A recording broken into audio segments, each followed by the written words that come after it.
In today's video, I'm going to teach you how to get consistent characters in Minimax.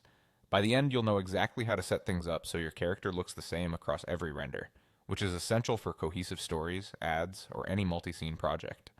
First, log into Minimax. Make sure you're on a stable connection so uploads and previews process smoothly. Once you're in, head to Hailuo, or the subject to video tool inside Minimax. This is where Minimax lets you guide generation with a specific subject, which is the key to locking in a character's identity. Next, add a start frame. Think of the start frame as your anchor. It tells the system, this is what the character looks like before anything starts. It's not just a placeholder, it's the visual foundation the model will keep referring to as it creates the sequence. Now upload an image from your PC. Choose a clear, high-quality reference image with good lighting and minimal distractions. The face and any defining features should be visible.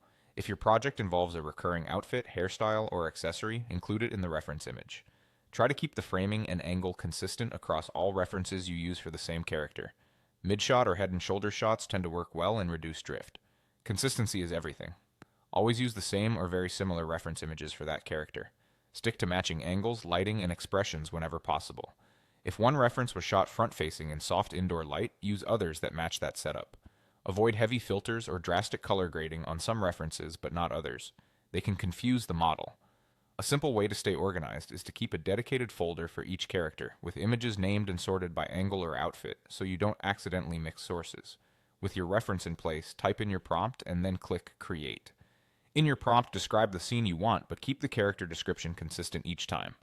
Reuse the same phrasing for the character's age, look, outfit, and vibe. If you change the wording dramatically between renders, you risk shifting the character's appearance. Be specific about style and setting without contradicting your reference. For example, if the reference shows natural lighting, don't request harsh neon lighting unless that's the intended look going forward. After you click Create, give it a moment to process, then review the result. If something drifts, tighten your wording or choose a more uniform reference next time. Follow these steps and you'll get reliable, repeatable character results in Minimax.